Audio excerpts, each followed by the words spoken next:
Hi, ഇന്ന് ഒരു embroidery വർക്കായാലോ? Running stitch തന്നെ. റണ്ണിങ് സ്റ്റിച്ച് ബോർഡർ ലൈനായി മിക്കവാറും കൊടുക്കാറുണ്ട്. ചുരിദാറിൻ്റെ നെക്കിലും ഉടുപ്പുകളിലും ഒക്കെ ഉപയോഗിക്കാറുണ്ട്. ഇന്ന് റണ്ണിങ് സ്റ്റിച്ചിനൊപ്പം സീക്വൻസും ബീഡ്സും ഉപയോഗിക്കുന്ന വർക്കാണ്. ഇത് കുറച്ച് വലിയ സീക്വൻസും ഒത്തുമാണ്. ഇതിൽ ചെറുതാണ് കൂടുതൽ ഭംഗി. പക്ഷേ ഞാനിത് ഷോപ്പിൽ വെച്ചാണ് ചെയ്യുന്നത്. എൻ്റെ കയ്യിൽ ഇപ്പോൾ ചെറിയ സീക്വൻസോ ഷുഗർ ബീഡ്സോ ഒന്നുമില്ല. കൃത്യമായ ഇടവേളകളിൽ ഇടവിട്ട് നൂൽ 3 പ്രാവശ്യം കുത്തിപ്പൊക്കി, പിന്നെ 2 നൂൽ ഇടവിട്ട് ഒരു സീക്വൻസ്, അതിനകത്ത് ഒരു ബീഡ്സ് വയ്ക്കുന്നു.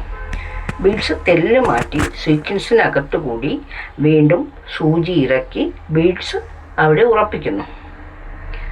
പിന്നെ ഒരു നൂലിടവിട്ട് സൂചി വീണ്ടും കുത്തിപ്പോക്കുന്നു. ഇങ്ങനെ വീണ്ടും 3 നൂൽ സ്റ്റിച്ച് ചെയ്ത് സീക്വൻസ് ഒരു 2 നൂൽ ഇടവിട്ട് സീക്വൻസും ബീഡ്സും വയ്ക്കുന്നു. നൂലിൻ്റെ കൃത്യമായ ഇട നോക്കി ചെയ്താൽ നല്ല ഭംഗിയുള്ള എന്നാൽ സിമ്പിളായ ഒരു വർക്കാണിത്.